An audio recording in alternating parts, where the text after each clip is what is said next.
भवाय च रुद्राय च नमः शर्वाय च पशुपतये च नमो नीलग्रीवाय च शितिकण्ठाय च नमः प्रवर्तिने च युक्तकेशाय च नमः सहस्राक्षाय च शतधन्वने च नमो गिरिजाय च शिपिभिष्टाय च नमो मेधुष्टमाय च शुभरे च नमो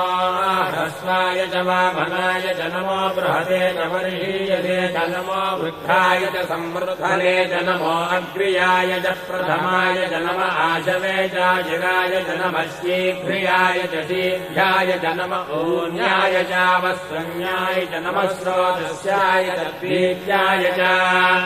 नमो